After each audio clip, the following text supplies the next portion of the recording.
Yep. Okay, we're ready to roll. Okay. Okay, well, if Rod's ready, I guess we're all ready. So Rod's given me my little crib sheet to read here, which we'll do. So today is the Monday, the 13th of July, and our meeting number 1273 of the ANS is to be held at 7:30 here, and the venue, thanks to Jim, is Noble Numismatics premises at 169 Macquarie Street. We have some apologies. In fact, we've probably more apologies than we have members here at the moment. So welcome all those who have made it out in the cold of winter, but Tony Hall couldn't make it, Lindy Hall, Les Carlisle, Joe Detling, Robert Donner, Pat Clancy, Linda Brammer, Robert Yavion and Peter Beckwith.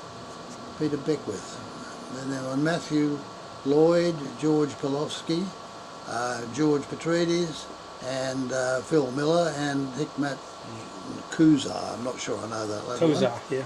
But a new one? Yeah, but he hasn't paid his membership yet. All right, so okay. he was a trial member. So anyway, but until I get their money, they're not a member. You've all seen the list there. I think that probably reflects what's here. So but before... We'll take that one, because I needed to write the numbers down. Right, before we start some general business, just make a note, next month's meeting is on Sunday the 16th of August at 11:15, Chatswood RSL, usual venue. The topic is errors and fakes, and that's everyone's welcome to that, of course, with the usual RSL sort of palaver or goings on. It should be, we don't have palaver.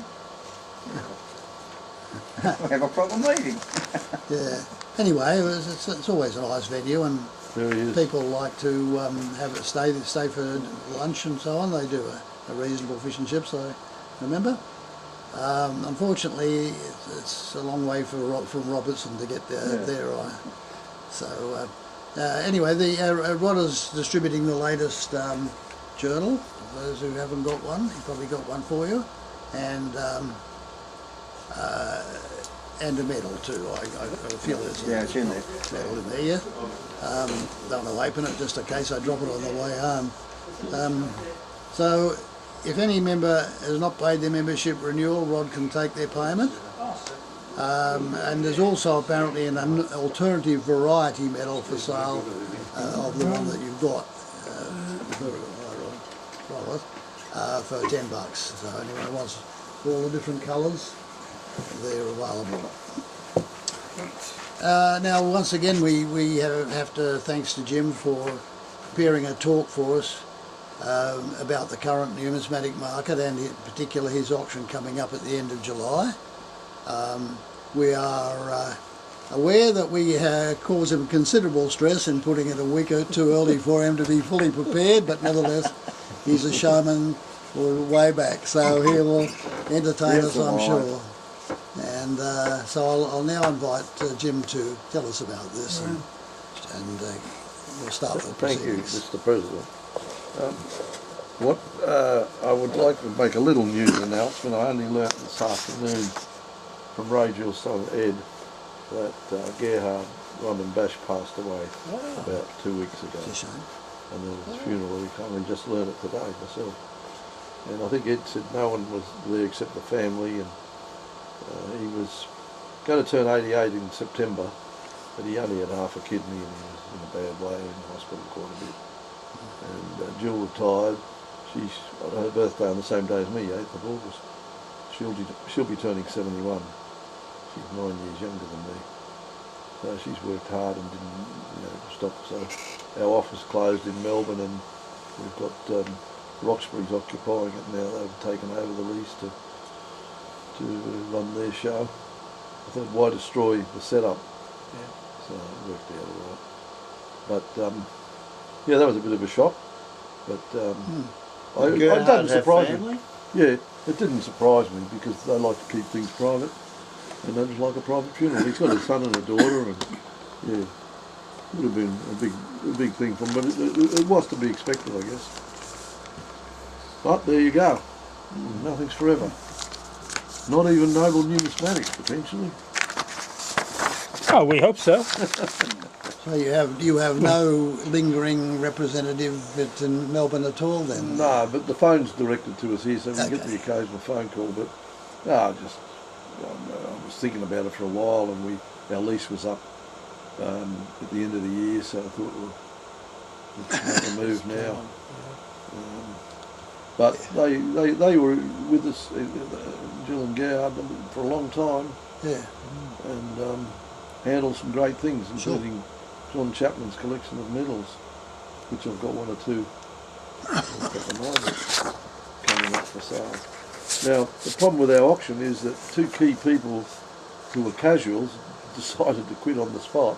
I must have been moving on to something better.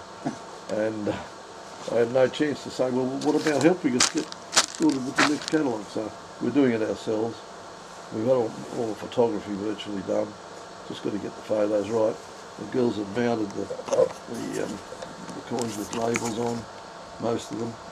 And we should be ready for viewing on Wednesday next week.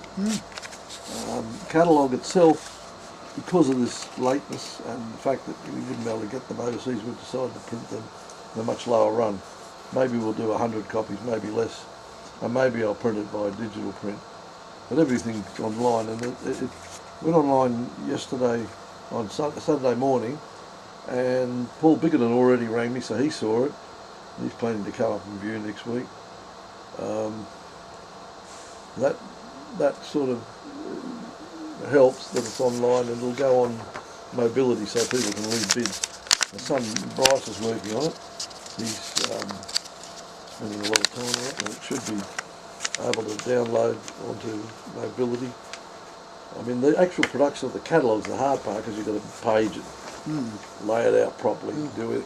Like, we won't be doing too many loads. It's 2,173 lots, and the sale takes place Tuesday the 28th, Wednesday the 29th, and Thursday the 30th, the same as last time, 9:30, 11:30, 2:30 and 4:30, so 4 sessions each day. So there's no night sessions. Oh, that's good for you. Yeah, it's good really, because the building's sealed up at night, and that's really not a bother them. So it works well. How many lots? 2,173. Are you recording? Yes. Well, I said that earlier, but you weren't listening. I wasn't listening. No. That was double. You've got a lot on your mind concentrating on the technology here, and I know all about that. So without any further ado, I'll start out. It follows the usual format. We've got Australian miscellaneous coins to start with, and then we go on to misstrikes. And here's a misstrike that Rodney would like to get. If you can see it.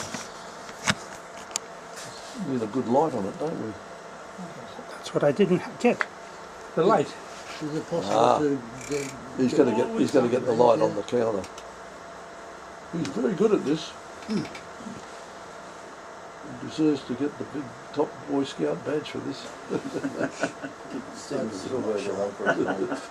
Always something I forget. Oh, yeah, just going to do the lights of the camera, right? If you'd have run me up and asked me if is it all right to hold the meeting, I'd have said no, hold it a week later. But your message came in, I thought I can't upset him now. See, then I was hoping that we'd have a catalogue, probably something for you to look at. But we've got printouts, and we will have the catalogue quickly. Yeah, different colour now. Change colour. A brockage. Yeah, full obverse properties of a 1942 Bombay penny. Oh, okay, that's that's better. the King's Head, yeah. I can read some of the stuff that I've done. The interesting thing about this sale is going to be that it's going to be remembered for the Captain Cook material. That's So one of our members in Brisbane, Dr. Philip Benjamin, his collection of Captain Cook is the most complete we've ever heard of. And we haven't been able to list it all. Some of it's flying around here in bags and boxes and things. He's got all sorts of collectibles. Anything with Cook on it he wanted. And he's quite ill, but he's given us his collection. Some of it's gone up before in one of our sales. Some of it overseas. But we've got some interesting things of Captain Cook in the sale. Massive amount of medallions and medals. And if the price of silver had stayed up, it would be worth more, but it's gone down to $80 an ounce instead. 150. Now this one has got a lot number on it, so it's, what's the lot number on it? 40. 40. Yeah, we've got one lot of Philip Benjamin's here's got 220 strikes on it, for $3,000, and some of them are illustrated. So that's a lot worth looking at. This one is estimated at $750, the blockage.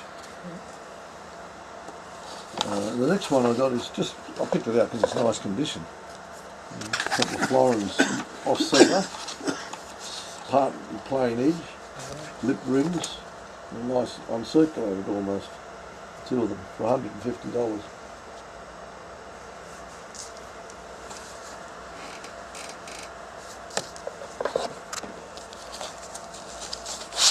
I don't know what's happened to the photo of this mule dollar. It's not showing in my printout. Maybe we've mucked up and missed out on it.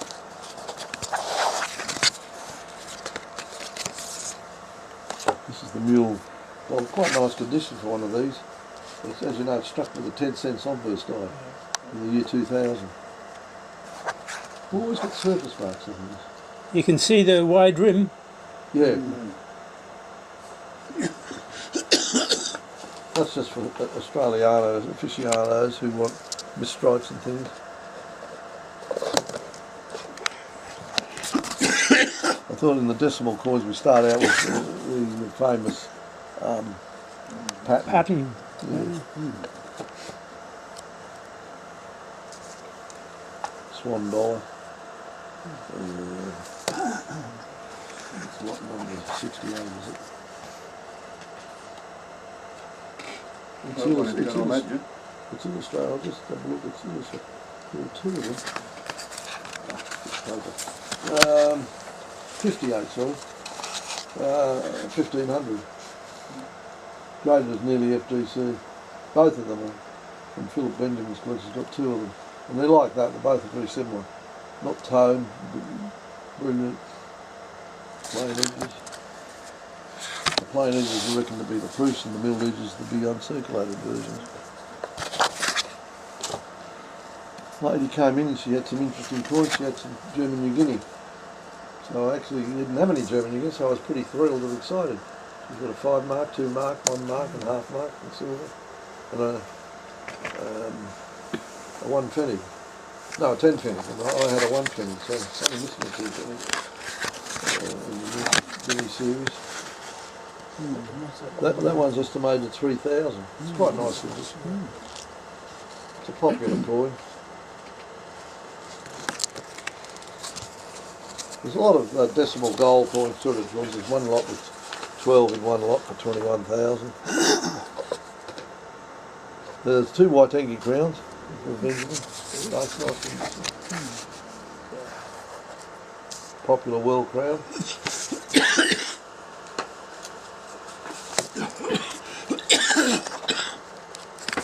A lot of dust in this place, David. Be careful. How I survive sometimes.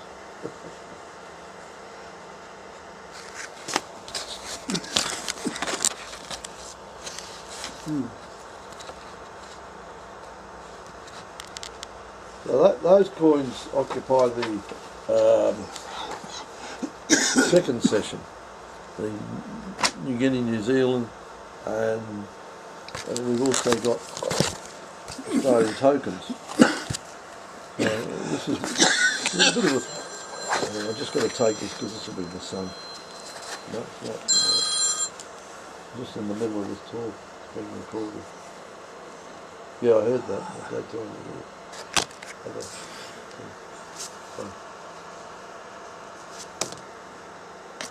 Turn this thing real well. Well, it used to be down the South Island Museum, not that I knew him, but I knew people who knew him quite well. Can you see that one? Bell and Gardner. So they were reckoned to be done by Thornthwaite. I've got 750 on that one. Ironmongers. Rockhampton. Oh, they're all bargains. The Waitangi's are 5,000 each. Bargain. In that nice condition, yeah. We've got to attract bidders. A lot of things that you've bought before in the last 15 years, you'd be lucky to get your money back on. I mean, that's the way the market's gone. This is Peak and Campbell Tea Stores halfpenny. So part description on these label numbers. That's 1852. Thornswaite engraved the dies and stamped them. Didn't have a very good press, there was a lot of uneven striking and that. So that was the first year of issue, 1852. He did a trial token dated 1850. So it was a couple of years between his attempt to make a token. And this is the penny, which was issued, this one dated 1853. Surrey Hills, George Street, Surrey Hills. Steam coffee mills, Peak and Campbell.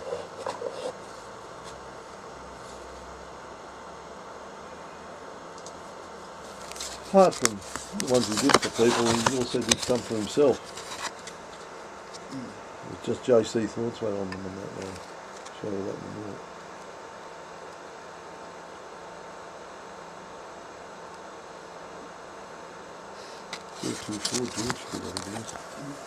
This is the one that's got Surrey Hills in it. That's the penny of 1854. Coat of arms. Pretty weird design, wasn't it?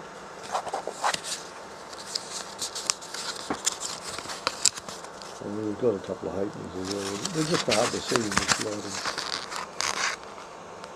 Upside down.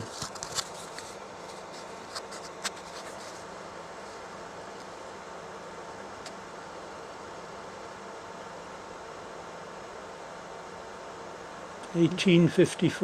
Yeah. That side, it calls himself a die sinker and medalist inside the circle. What is it, Burke Street, Surrey Hills? Yeah.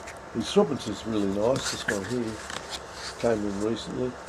Nice grade, nice toning. Very rare. Oh, when it's rare.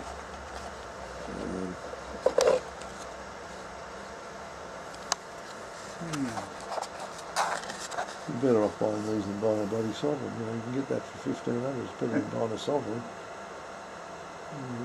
which are prolific. He reckons only get about £5 field of these surfaces, like 240 surfaces, and that sort of thing.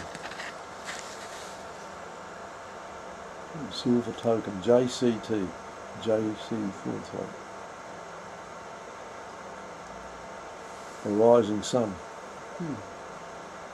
Famous symbol.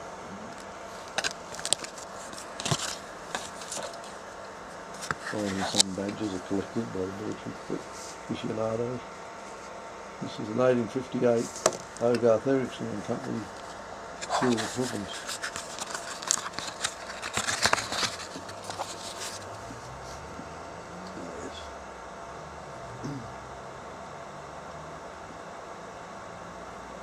Reasonably nice condition. I think I've got 1,000 in that one. Thought I'd show you in the miscellaneous tokens a couple of Emden tokens. This one's, big one's the 200, which is quite scarce. 200 penny. And the one on the left is the 10 penny, which is pretty common compared. So we just see what that lot brings.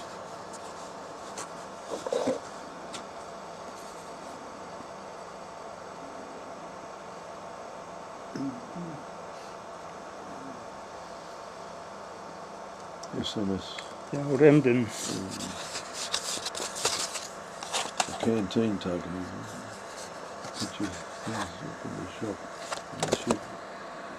236. 236. 239. This is the internment camps. There's quite a good series of internment camps. There's 3 5 shillings. This is the best one. It's one without the hole being punched out, in nice condition. There's another one with a H countermark on it, and there's another one just a normal one. And then there's 2 shillings, and then there's shillings, and twopence and pennies. So it's quite a good series. It's sometimes hard to get hold of.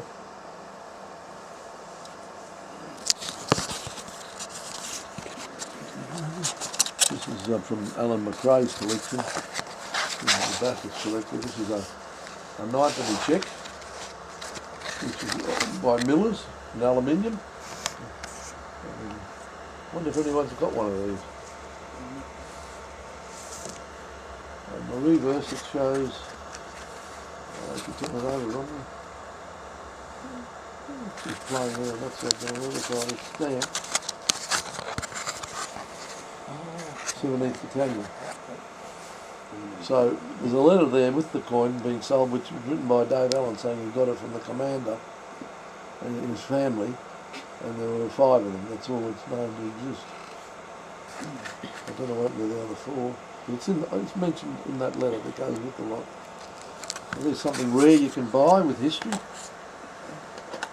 You know, get it for $100. What's $100? Nothing. Then in the same sessions it follows the Australian Commonwealth coins, and this is the first of a little run of 1910 florins. We're going to get 4 of them, or 5 of them. This is a particularly nice one.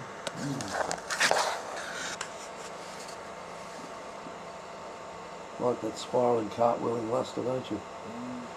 Makes you feel like it's brand new. It's hard to find nice 1910s, isn't it? Yeah.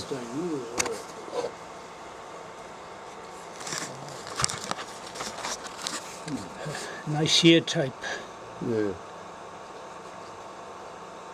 They were souvenirs at the time. Some people could afford it and hung on to them.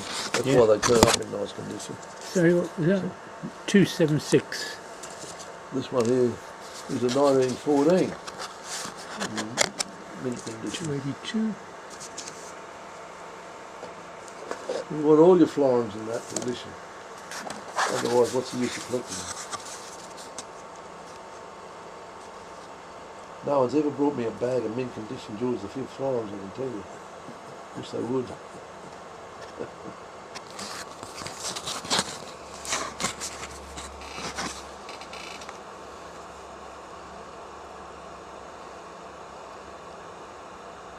We're using up our cards that still have the Melbourne address, so Roxbury's will probably get all the good consignments.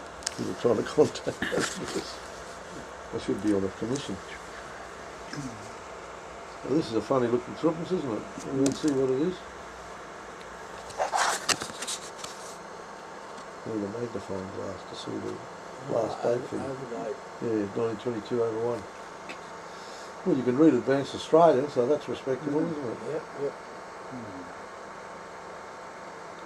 If I ask how many of you here have got one, you have one, Graham. So he's a true numismatist. He's been saving it since he was a baby. Is that right? I might as well be more than 4 years. Probably. Yeah, that'll be good. Interesting to see what you paid for it. That one's got 4,000 on it. I didn't pay that. No. This is a 1930 penny that come out of a Downey's auction. The chap sent it up to us for auction. And it's quite a nice one, actually. It cost him a lot of money, but hopefully he'll be happy with whatever we get for it. Nice, the rims are good, it's not damaged, and it's genuine. English dye? English? No, Indian dye. They're no good if they're English dye, they're usually fakes. Although I have sold a couple for London dye. You right, Rodney? Yeah. Oh, you got something for Ross? Yeah. Good.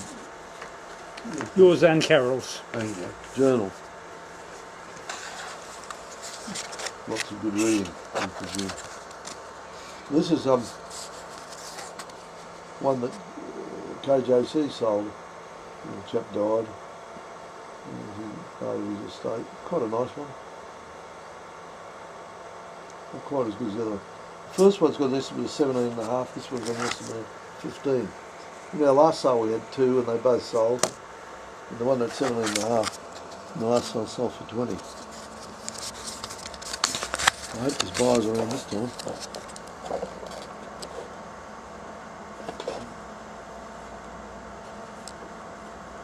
Is that spot on the coin, Jim? Or Yeah, probably. A carbon spot. I mean, you could rub it off, but you know, not very good to do that. Is that caused by the metal itself or by the dye? No, it's something on the bed and someone's fat on it. Accidentally, that's what happens. Water turns to corrosion. the thin steel will fix it. No, I wouldn't recommend that.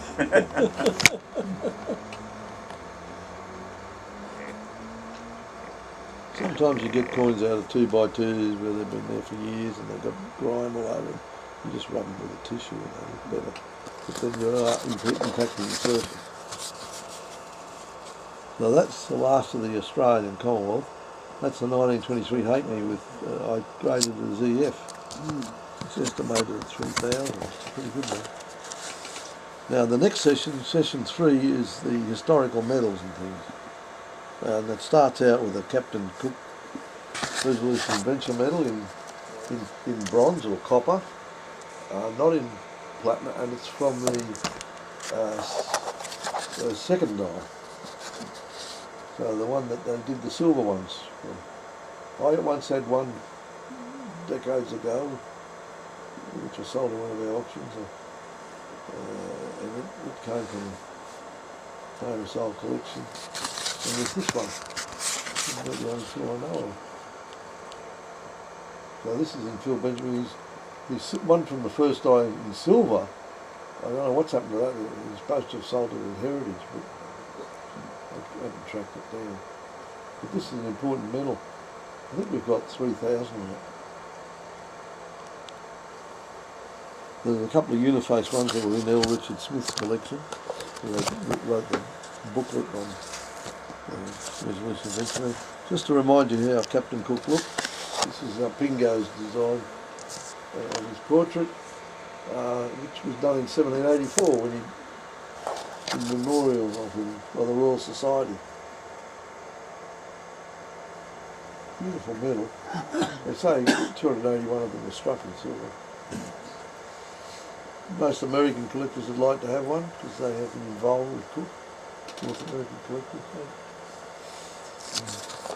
Same with the Resolution Adventure medals they'd like. Apart from Captain Cook, we've also got some French explorers medals. I'll just show one of them, which is coming up soon. Pingo was a good engraver. This is La Perouse, 1785.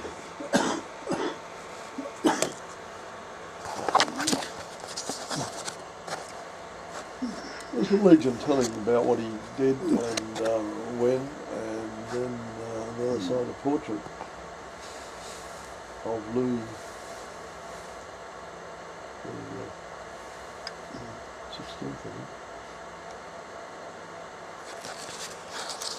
To read the obvious description.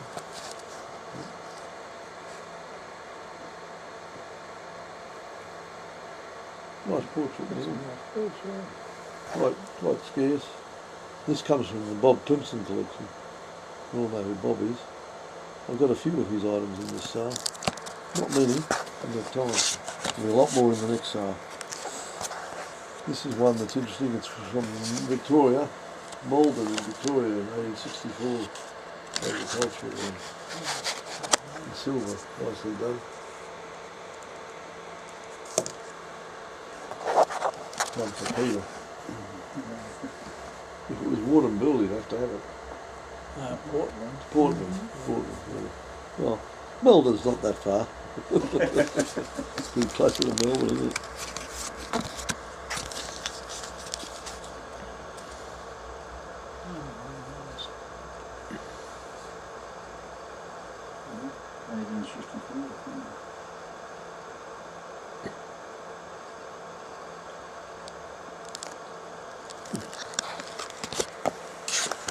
This is the one for Sandhurst the same year in gold.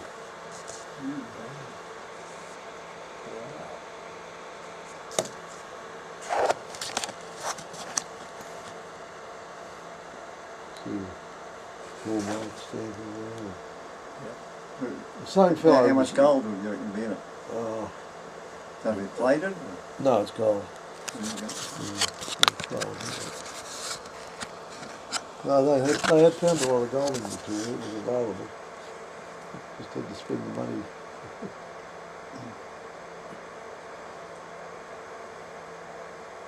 The guy's name was. I did cut it a little while ago. I've forgotten his name. Well, not that long ago. First prize for wheat. Yeah. This is a big hunk of silver for those who want silver medals. It's Sydney International. The interesting thing about this one is it's awarded to the Attorney General, I think. Not only is it engraved on the back to him, but it's engraved on the edge, impressed on the edge, for distinguished services. 76 millimetres, it weighs a fair bit. Of course, you know that building was destroyed over there at the Domain, the exhibition building, soon after it was built. They had a fire.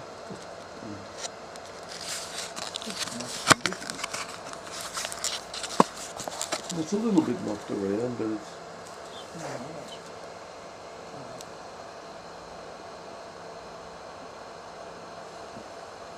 Does it say Attorney General? The Honourable Robert Wentworth, is it? No?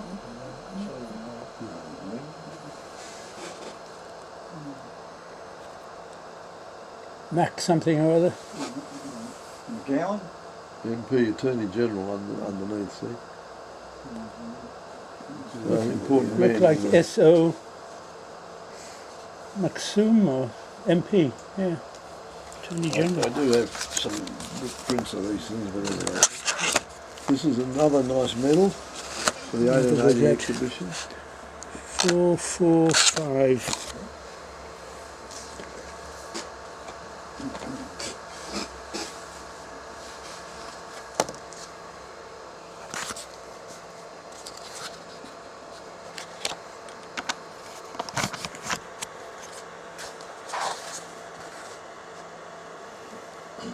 $1880 with 51 millimetres, they're usually about, well no less I think, they're usually about $5,000–6,000 worth of gold now.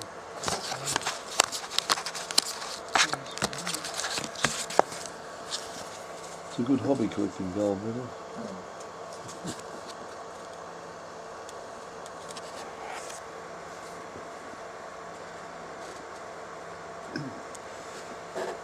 That's Bob's collection as well. Yeah. This is a medal of the Wesleyan Methodist,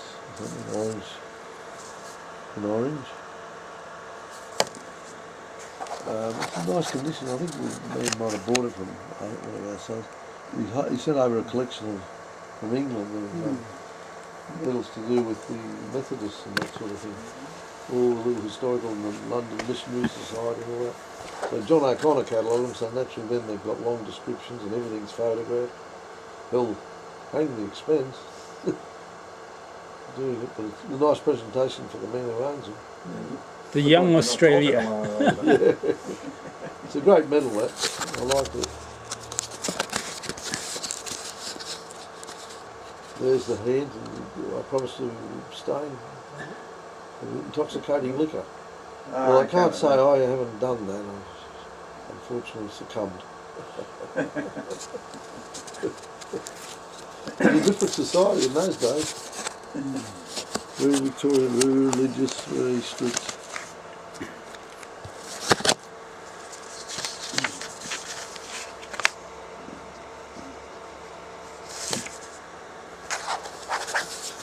Oh, this is a Sydney Mint medal. Queen Victoria version. think they were done at about 1880. Sydney branch of the Royal Mint. I think they got 750 in that one. One's 750 and one's 500. There's hardly much difference in the condition of them.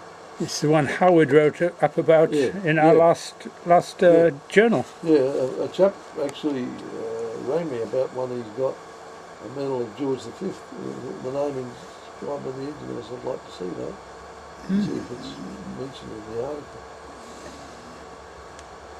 That was his grandfather, I think, who worked at the Mint.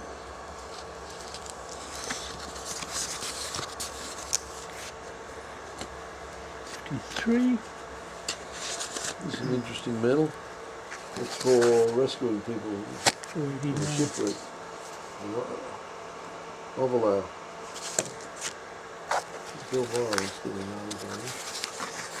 It's been awarded to W. Brett by the government of New South Wales. One of the crew of the Overlow.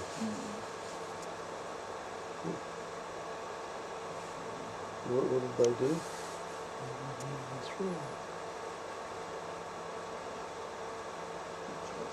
The Lord Howe Island, they showed people to the Lord Howe Island near 903. That's a good medal, quite rare. There are a lot of medals in the sub because we've got a lot of British medals and a lot of historical medals, a lot of Australian medals. Medals. And Bob's collection's all medals virtually. There are some coins, but he sold his coins years ago. It's going to be a nightmare for me to catalogue all the medals. You've got to describe the millimetres and weight. Yeah. Very nice. That's a picture of the boat, the ship.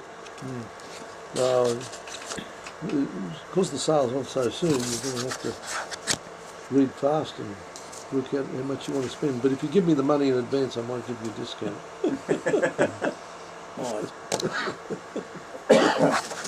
Here's one for Grant. Yeah, that's the Joanna. Numismatic Mint, 1730. That's from Philip Benjamin's collection. He's had quite a few proclamation coins. We sold some before. It's another lot. John the 5th. Joanna. That's the one I know. Yeah, John, that's why they call it the Joanna. Because it's got Joanna Johannes. Johannes on the name. We call it in English John. But, it's not really John, it's Johannes. But they kept calling him Johannes. Johannes after they changed. This is one that's from Maria and Peter, but it's conjoined busts. And This one too. this is a half Joanna.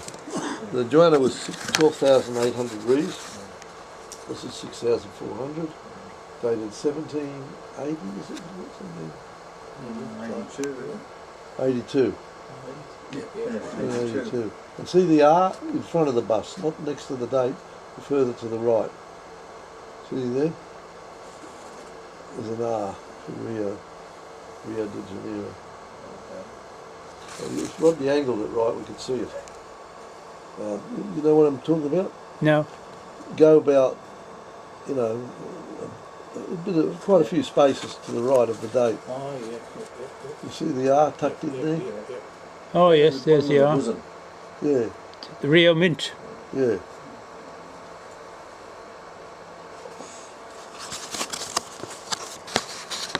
I guess the Rio Mint was the produced the most, did it? Yeah. Numismatic was big as well. Yeah, there seems to be. They seem to have a lot of the Joannas. 812. Yeah. This is a 615. Eight Escudos in the Spanish part of the world, South America. 1785. Yeah. It's quite nice condition actually. It's not badly preserved at all.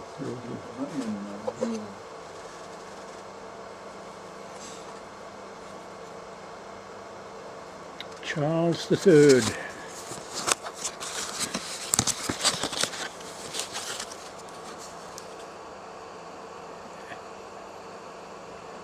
8 escudos.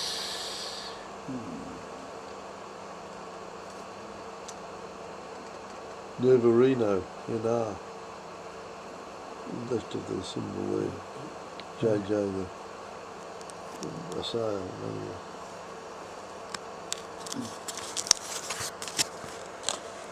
This is the first of 2 dumps. Australia's first coin. Fully struck and complete dies. Not just a piece. Quite a nice, interesting coin, the dump, isn't it? 1830. Which date is that from? A1. 12,000? No.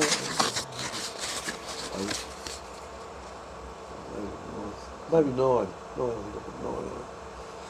Because it's pretty good, it's all there. It's not.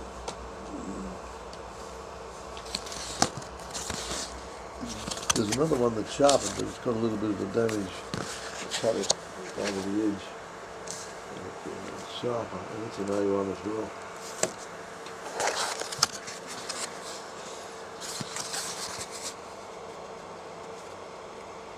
Quite a bit sharper, really.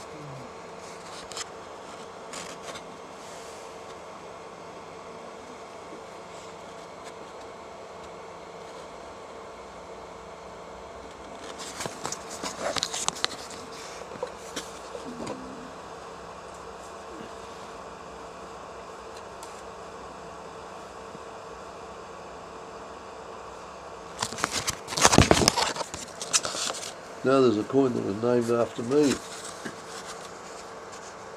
Gold Noble of Edward III, pre-treaty period. The girls have mounted it the way the photographer presents them after she photographs them, so the reverses are up.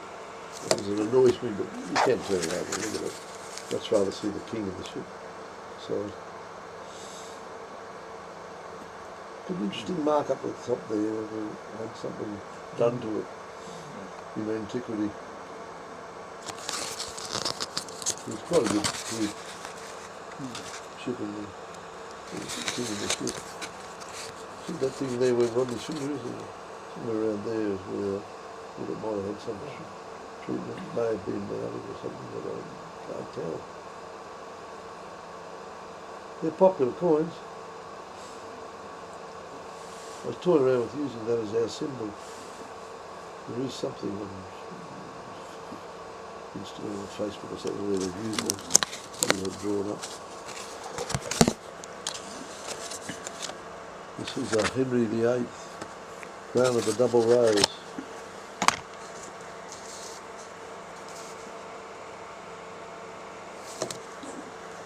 It's got H for Henry and K for Catherine of Aragon, his wife, one of his many wives. If you didn't like them or felt they passed their use by date, you'd be editing them. Wouldn't you like to have lived in those times? Suppose we've lived with ISIS and all that, so what's the difference? Donald Trump thinks he's Henry VIII. Yeah, exactly. He's my age. He's a month older than me. Interesting that he can do what he's doing. Dealing with people and things. Nice. Yeah, not a bad coin, huh? Yeah. And then there's an angel of Henry VIII. There is a quarter noble of Henry VI that, guess what? It managed to get itself into the silver section. And boy was I annoyed with that. I didn't notice it, but you don't have time. Because it's only $750 and it was just sorted as Had it right the first time. I put the entire sale in order over a weekend.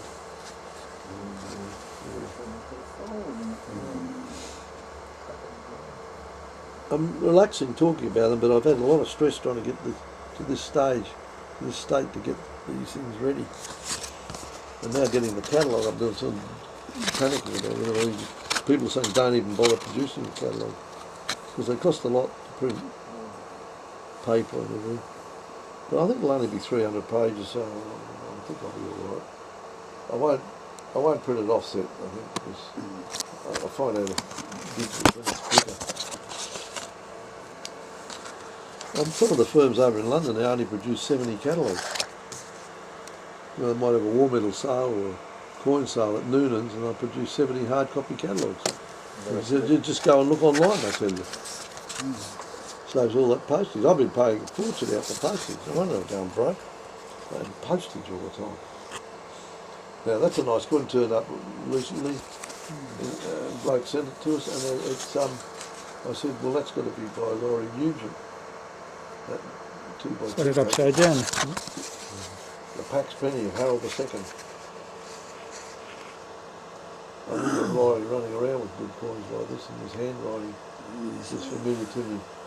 Did you see the newspaper article how they've moved the Bayer tapestry from France to British Museum? No? Yeah, it was a secret operation a day or two ago, and it's going to be exhibited in the British Museum for a couple of months before it goes back to Bayer. Oh, okay. So if you want a portrait of Harold getting speared. Of what's his name, Harold II, getting an arrow through his eye, you can see it go no further than the Bayer tapestry. Anybody seen it in reality? I think I have. Whereabouts in the Bay? news. Fantastic. And at the moment you can't get to England. Just doing this thing again. It's telling us not to travel. That's a William the Conqueror penny. Nice and sharp Pax penny. Pax for peace. There were times of war and they're making peace. The Normans came in and interfered with the Saxons. Familiar story, isn't it? War and peace. Good moustache. Yeah. That's a very sharp portrait, that one. Yeah, nice one. I've got 1,000 on that, I think. The Harold, I think I've got 4,000. I got Richard the catalogue. So you only work here a couple of hours a week. You might as well do something decent.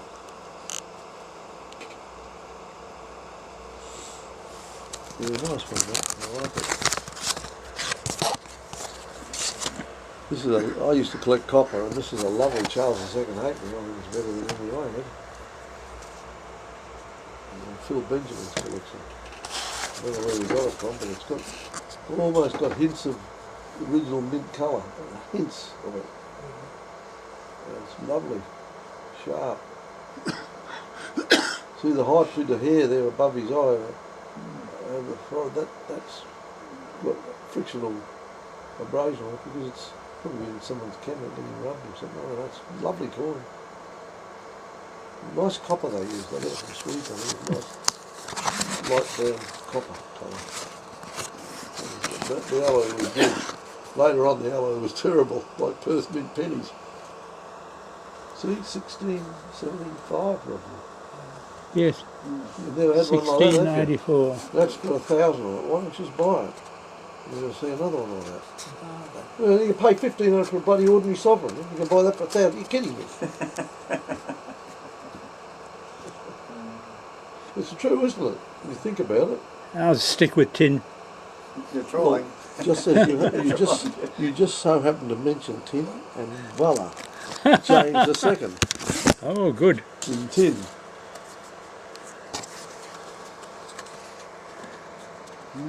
Yep. It's got the copper plug in the middle. You can see it quite clearly. What you can't see clearly is the edge date, of course. That's always difficult.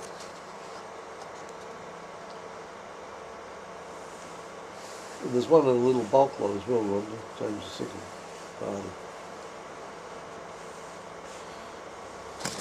People have ordinary coins, but you know, it's James II. This one comes from Bill Benjamin.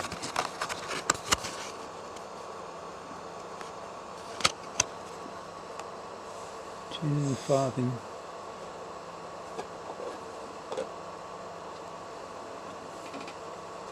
I'm going too slowly now. Oh, no, it's only up okay. This is a No, 7.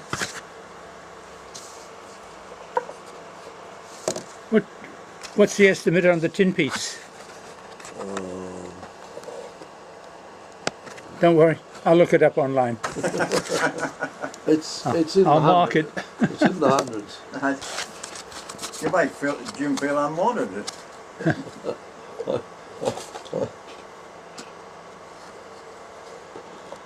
Yeah, it's a nice Vigo shilling, a Queen Anne. You've got a 1702 shilling, this is a 1703. You've got a half crown, and also got a sixpence. The Battle of Vigo Bay, they got all that silver in the war with the Spanish, and they put the Vigo on the coins. Yep, Like the silver. good old Spanish silver. Speaking of Spanish silver, the next lot I'm going to show you is Spanish silver, but it's a This is before the Union. Mexico. 8 reals with an octagonal countermark.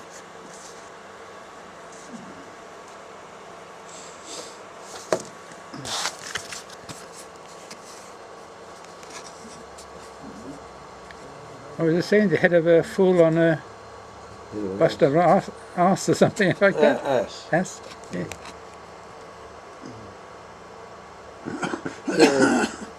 Yes, it was tough to be in charge of a nation as a king in those days.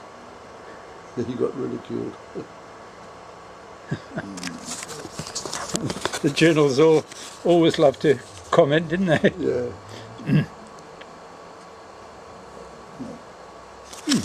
Nice too. And this is a half 4 reals with the oval countermark. There really is something, the most tastes in this sale. Not just coins, but other things.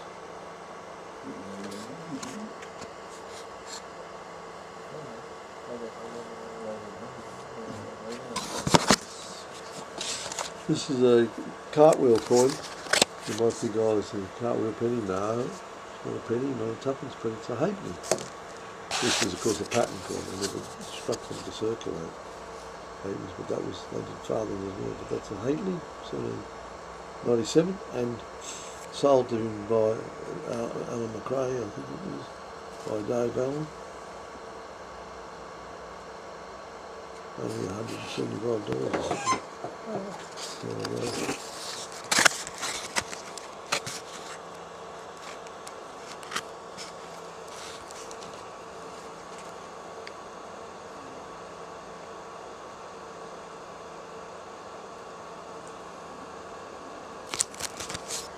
This is a lovely example of a Gothic crown. We have 2 Gothic crowns in the sale.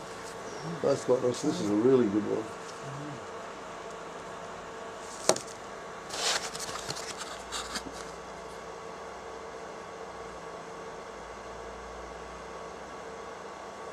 Let's stay here or we'll go back to England. Who knows? If you put your hand up, it'll stay here. You'll lose something with all that money you've got. The boss has got the money.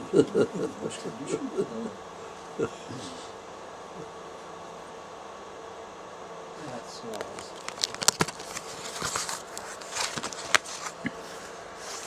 This is a very interesting gun money, small size half crown. James II, with the Civil War going on in Ireland.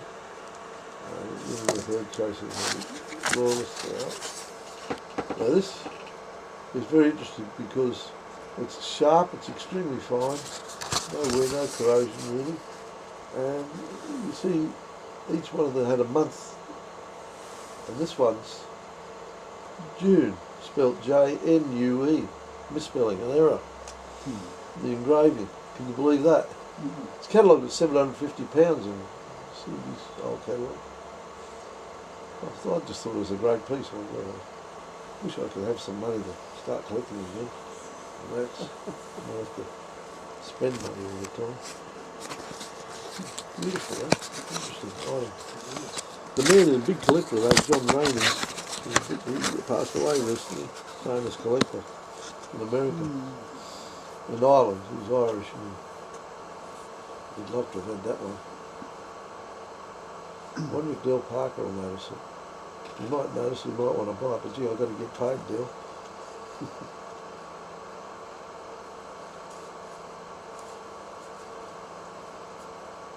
It's a beauty. It's a very good Scottish coin.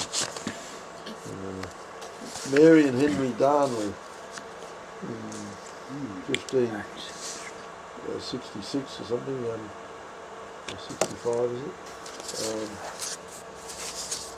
Big silver crown, known as a Crookston dollar.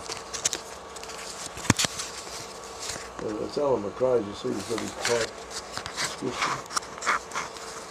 1566. But it's got the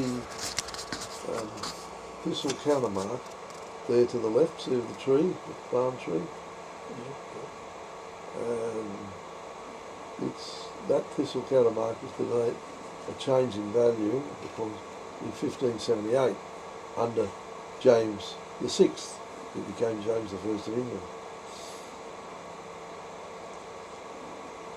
Got a bit of history with that one.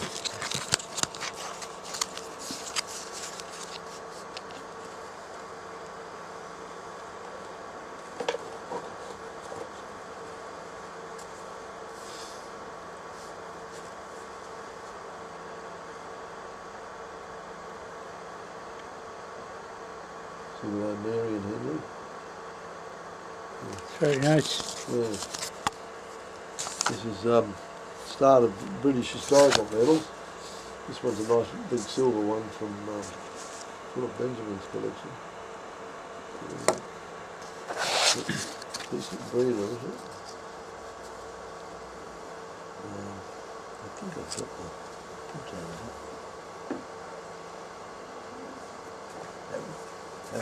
Ever. Yeah, I do, I think.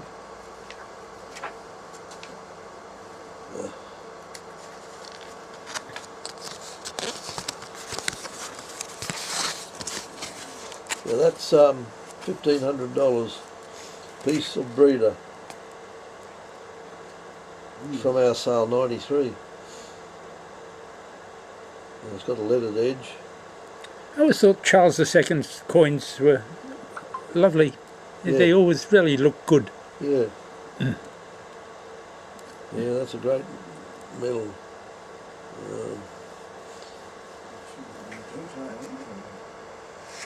Well, that's one of. There's a lot of English medals in here. A lot of them aren't illustrated. But some of them come from our member Bill Fleming, who's still going. He's been signed Phil, in the last few sales. He's not as well as he was. And I've known him for forever. He was photographing my copper back in the 60s. This is a medal of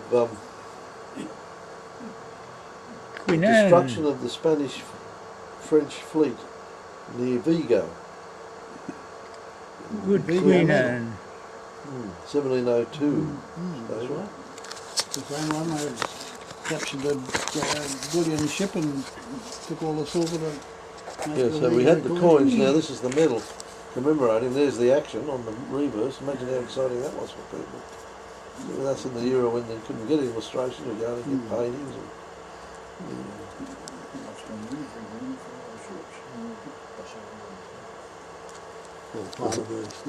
If you can't afford that one, which is estimated at 300, you can try the next one at 300, which is also, there you go, different diameter.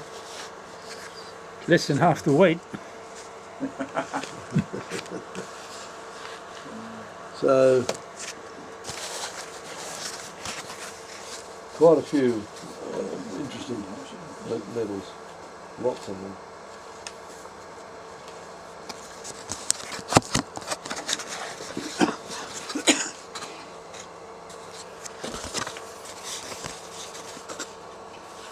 Bob loves exhibition medals, so he couldn't resist this pair, which are for the Inventions exhibition. When we come to it. Both in gold and silver, by L.C. Wyon, who was one of the great engravers and did the same die for the Sydney Mint medal. We saw This one is in gold, is 45 millimetres and 42 grams, and silver. And the pair's for 6,500.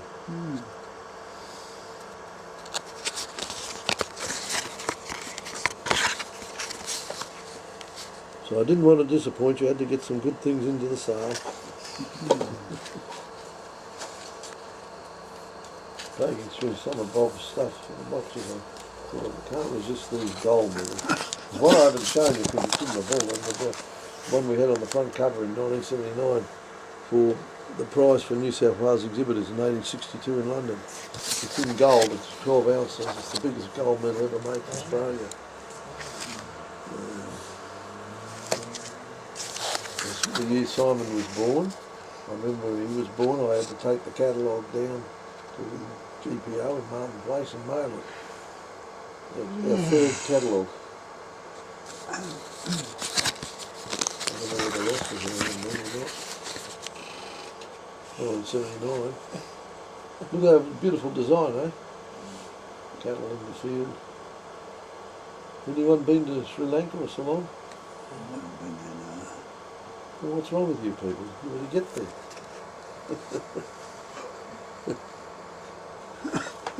You know, you could spend the rest of your life trying to get to all the countries, couldn't you? You've got to have the money and you've got to have the time. That's it. Rare with all Get of them. one out before then. That's all you need is the money. Well, if I win lotto, I might do it. You and me both. And we all say that. So this one is world medals. It's lot number, what is it? I keep going for the Powerball jackpots. Yeah, that's what I want. What is 30, 40, 50 million, but nah, it? What is it? What is that one? What number? What number? 1101. So I can tell you what it is. So. Okay, 1101 is the Ceylon Rubber Exhibition in 1906. Ceylon Rubber Exhibition. Yep. The best rubber exhibited class from Duckwater Estate. How would you like to have a name like Duckwater? Best rubber exhibition. Where does that Class come from? 1. They find warts Section on B. ducks. Duckwater Estate. Duckwar Estate. Duckwart, it says. Yeah. Oh, duck wart. Yeah. Unless it's Duckworry. Got an I or a T? Looks like an eye. Yeah, see, it could be Duckworry. Duckwar. Sounds Indian then, doesn't it? Could be Well, I an- better correct it. Yeah, if you look at Stop the the T in the press. estate, it's not the yeah, same. Duckwar. Yeah, it's Duckworry. Yeah. Oh God, I have to change it now. Bugger it. It's a nice design, it's got the rubber tree there. Yeah. And the gold in it is Upside down. 21 grams. Little rubber tapper. It's in beautiful condition. It's in a little box. It's a beautiful thing. Now the lady that came in and gave me the New Guinea 5 mark New Guinea coins also had this one, which was a real surprise. It's a 1185. gold coin of. If you would ask me this one to find out where I was going to list it.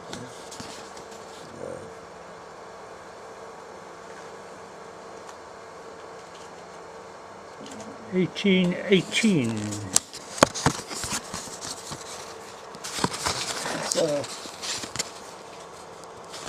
I've got the print out here. But it's a gold coin of a little German state, a ducat, 500 were minted. It says it on it, I think. Nassau. Yeah.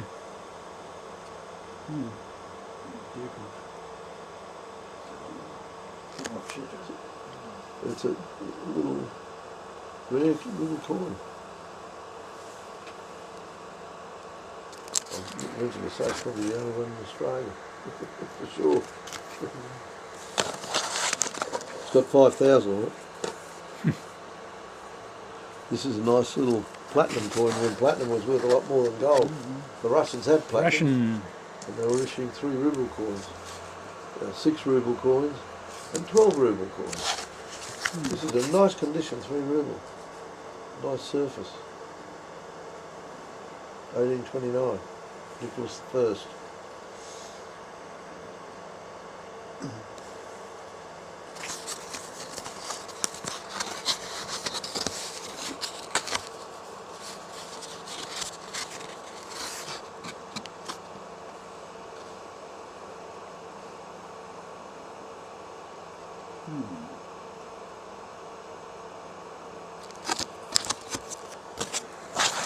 This is a holy dollar. West Indies holy dollar. British Guiana, Essequibo and the Mary, the colonies of. That's why it's got E and D there. 3 guilders. What do they call it?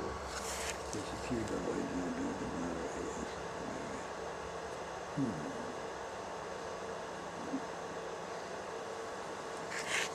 From the Pridmore collection and from the Clemson collection. See the prices on that, too. 15,000.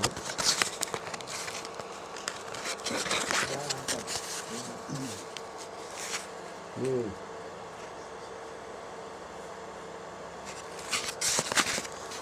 I mean, really a pedigree, really.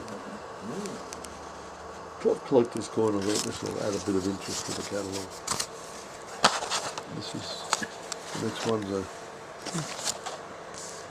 One and got the right number. you're doing a great job, but I don't know how you follow it. Get the numbers in here.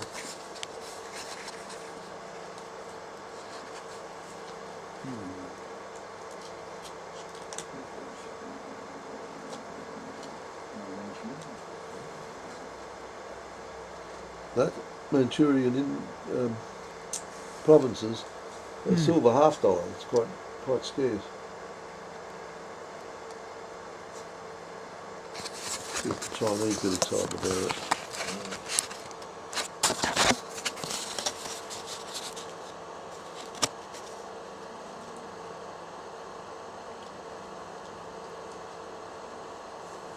I think this. I don't know, this is a nice coin, the German multiple taler from Brunswick, Lüneburg. $4 piece. This has got 8,000, it's a silver mining taler. You've got the seam with the mining underneath.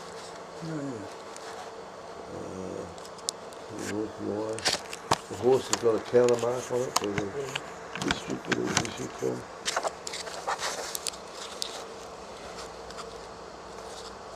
We've had to undo the plastic to get a photograph done of it today. We couldn't find it under the entry number or something like that. So she re-photographed it.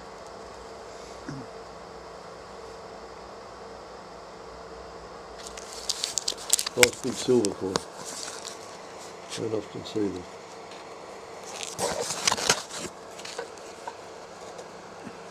That's from Phil Benjamin's collection. He's bought it in their auction. 1662. A very good year. Year of the first crowns of Charles. 1662. See the 4 there in the sunken raised 4? That's for 4 talers. What's the 4? 4 talers. So it's 4 times the normal crown. Oh. Quadruple crown. And the CL's the Lundberg. CLA in Lundberg.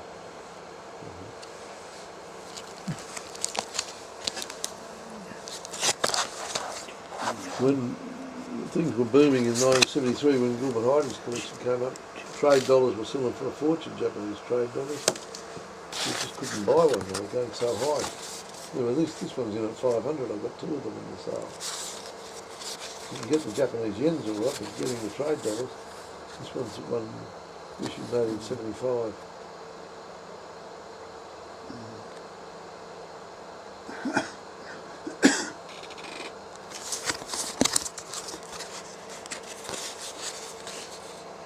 Yep. Nippon. Pete, there's one for your grandson. Japanese.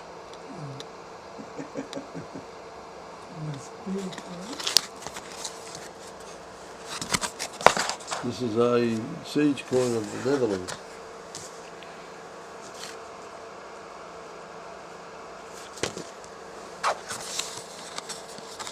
Quite rare. What's the date? 15. 1524? 15. 15. 1574? 1578. Right. So what's the denomination under the date? No, under the date. Under the date. Under the date. What does it say? 220. 20 something, yeah. Does anyone know the coin? The same. It's from Alan McRae's collection.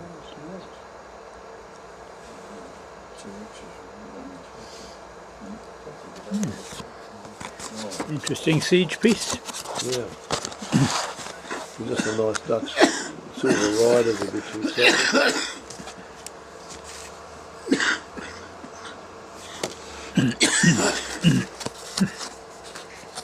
Yeah.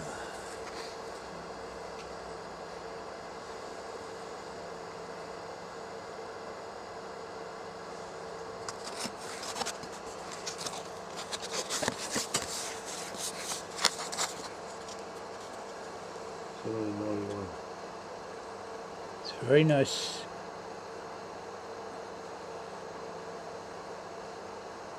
It's probably 300.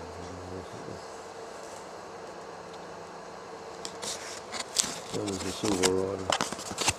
Silver rider. 1366. This is an important coin, a holy dollar. Young Jim Noble answered an ad in the paper. Someone had a holy dollar for sale, but that's about advertising. I couldn't get over to Bondi fast enough to get my first holy dollar. Then I was disappointed to find it was a West Indies one. I explained it to them and they accepted that, and I bought the little collection. It made a bit of bank, and that's one of the great rarities of the West Indies series. And in 1963 I ended up having to swap it with Fred Pridmore, who wrote the standard work on British Commonwealth coins. But written thing of the year, 1963. I swapped it for a 1910 set and 1951 proof penny and 8 in Australia. Oh yeah, it's silly. Anyway, it's a great coin. Price you going on? 15,000. It's one of the great coins. It's been in Isaac Ludman's collection. He's talked about the riding. The West Indies folks have done a good study of it. It's Pridmore. So Fred had it until he died and his collection went up.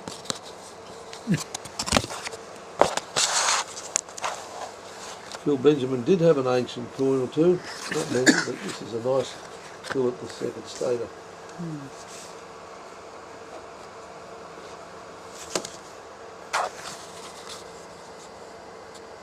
You've seen them before, but that's nice high relief. Yeah. That's the coin that they used. The Celtics copied it in Europe and England.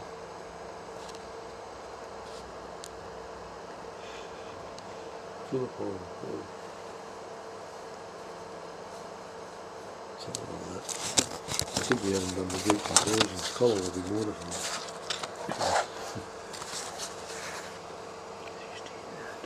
It's a nice coin of Secular Punic, Carthage, from Larry Stack's collection, the Bob Gibson collection. Part of a horse. Incredible. Amazing river.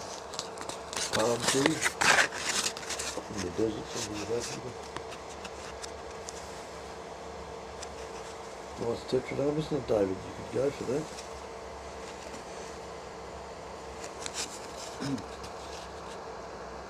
From Stacks. Yeah. This is another one from that era over the world.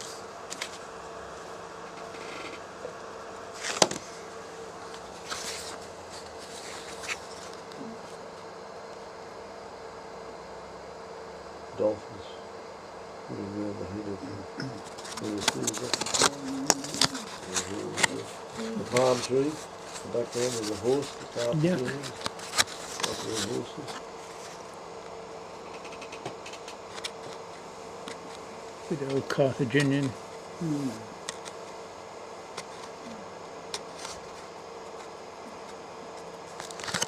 They did like their horses.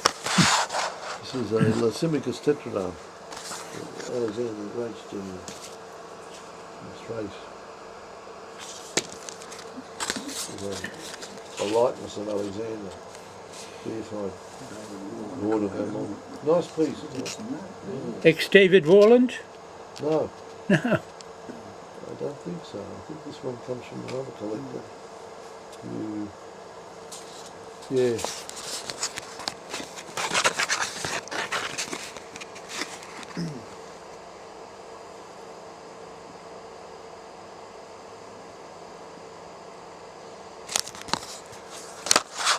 Another one.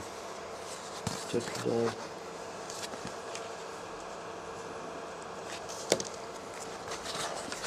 We'll be finished before 9 o'clock in a bit of luck.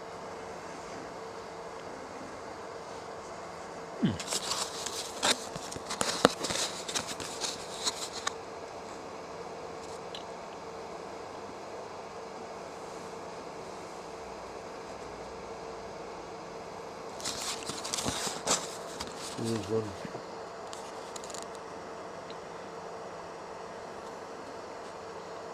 Bob always has a good eye for football. You know one? This one's from Agena, the turtle.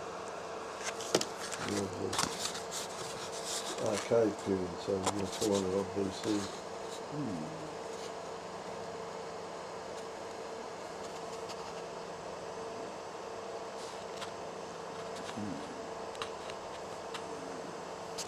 So they're all numbered, Rodney, but the next lot aren't. The bigger ones. In the military medal collection, there's some nice, from Bob's collection, some nice medals of the campaigns that the British fought in the Napoleonic War. This one's one for Egypt in 1801. Dated Roman numerals, all the pyramids there. What's the tall thing there? Double Up there.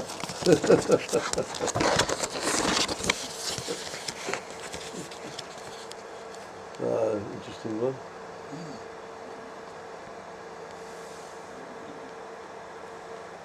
This is from Bob's because we love these things.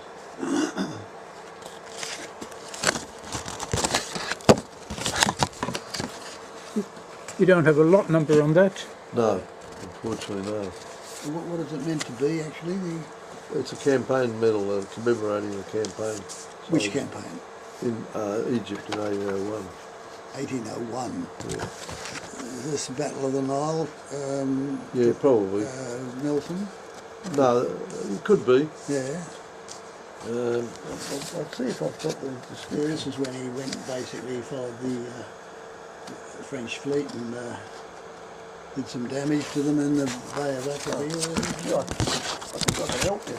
If they left the section alone.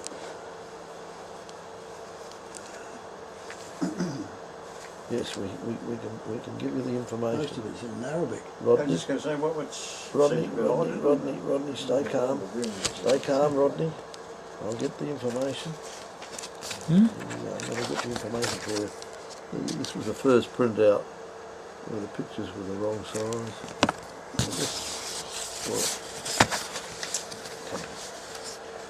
Here we go. They'll have to go online and find the numbers. No, here they are. Don't be silly. That one is Egypt medal.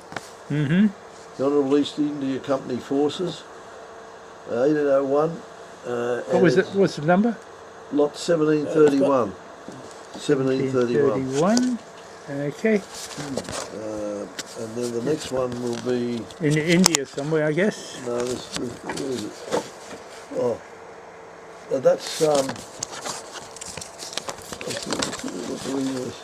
oh yeah, that's this one here. Capture of Rodriguez, Isle of Bourbon and the Isle of France, 1810 in silver. The original yellow cord ribbon, Honourable East India Company forces, natives from Bengal and Bombay armies. Extremely fine. 17, what number? 1732. 32. Interesting. And EIC medals. there's another one, is there? How many did I pull out? I've got 2 so far. Oh, there's another one. There's another one. Oh, here it is. This one. Yeah. This is Java. This is lot 1733, Rodney.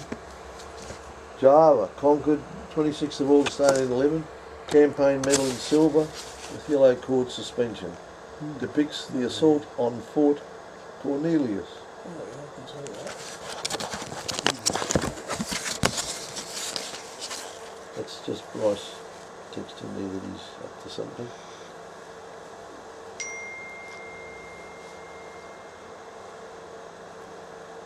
Only the print formatting remains. I'll start and send it to printer. I'll say okay.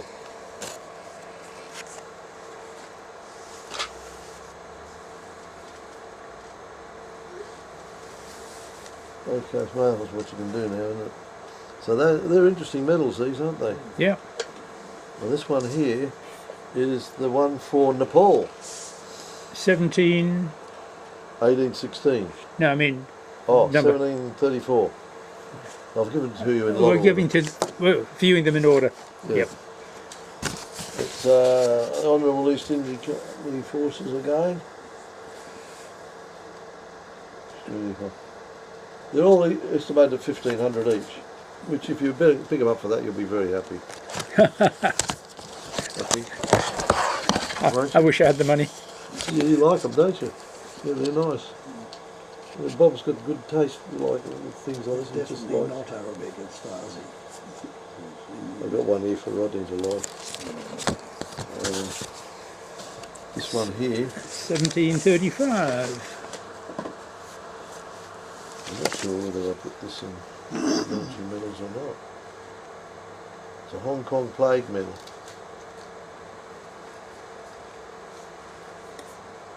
It's a I single. can remember when Bob bought that, Do you? because I didn't have one. And I had a good Hong Kong collection, Oh, I see. but no plague medal. I'm not sure where I've listed it. No, oh yeah, here it is. Lot 1737. 37. The Hong Kong Plague Medal 1894 for services rendered during the plague of 1894. Edge inscribed Private G. Frick SLI. So whatever that stands for, with ribbons, toned extremely fine. $2,000. 1894. Plague, is it?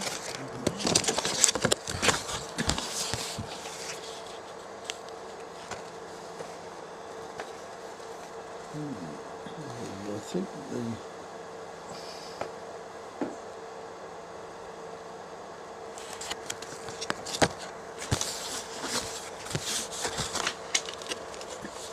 So, which did they say? Did you say DLI? Was it? SLI. I better check it out, make sure it's not a mistake. It looks like an Aboriginal plate. Yeah, this damn third session, where have I got it?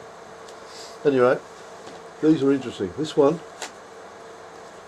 is, I can't tell you the rotten number at this stage, Ronnie, until I go and look something.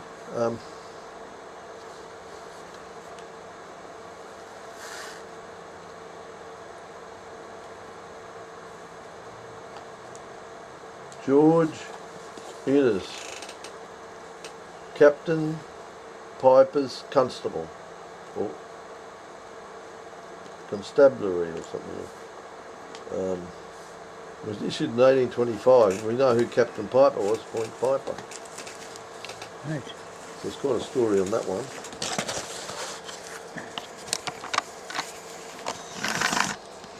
What's the value of that one? 8,000. Is that John's typed it in as constabulary? No, I don't know. I thought it was constable. See, Piper's constable. Piper's Constable. So I don't know why he's done that. I think I got John to carry on. Sure, no, Richard's done that. Yeah, I'll have a go at him. Yeah, this is Jackie Jones, King of Bathurst Bathurst Plains. Plains. I wanted to put that in because of Alan McRae. Bathurst. You see the crown, the coronet, that's a king symbol, and it's that's from Macquarie's time, quite early, a bit later than Macquarie possibly, about 1830. There's another interesting piece which is a engraved, hand engraved medal for a Dutch soldier beating someone from Griqualand in South Africa.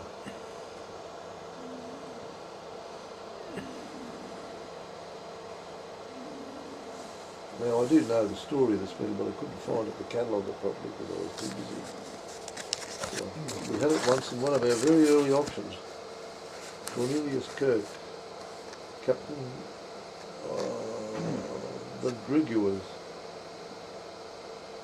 in Dutch.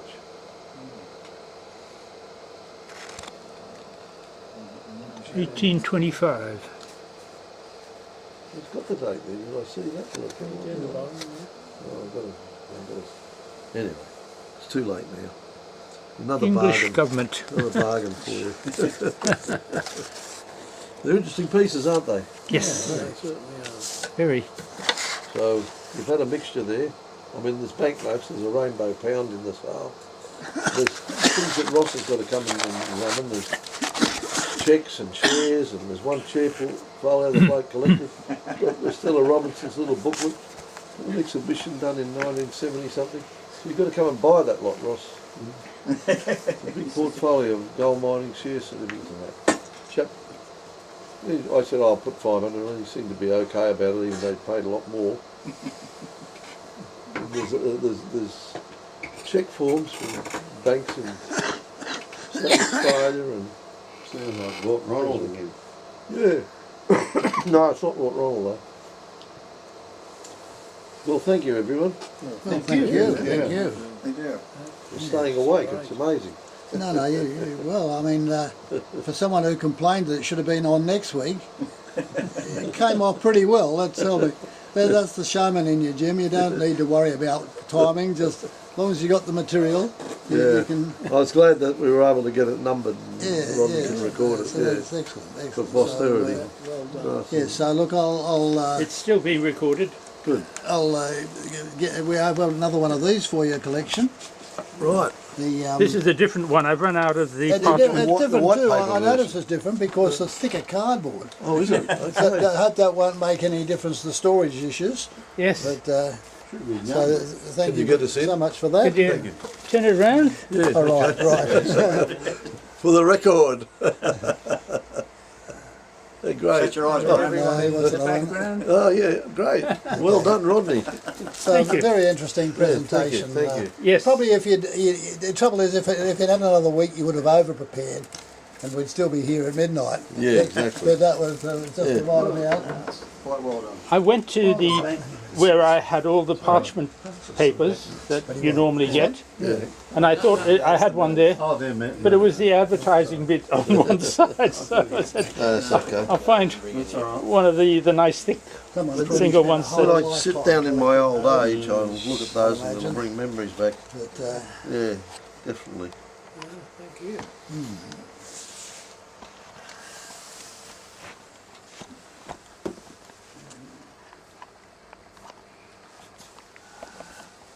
So now you'll inspire me to go. I'll and go have a put the look kettle and on. see what's on the catalogue. Yes, Online. Yeah. Yes, Michelle, we all will. There's a lot of interesting little things, and there's some interesting bulk lots. I mean, Yeah. it takes forever to go through this stuff. I don't know. Some people come and view for a while.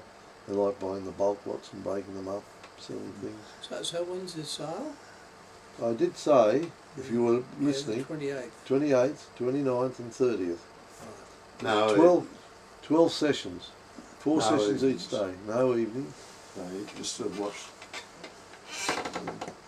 And no internet. There's a little packet of bread tokens in one of them. I've seen I that. don't- Yeah. Oh, I haven't seen them in the flesh, but No, there's not much in that your field.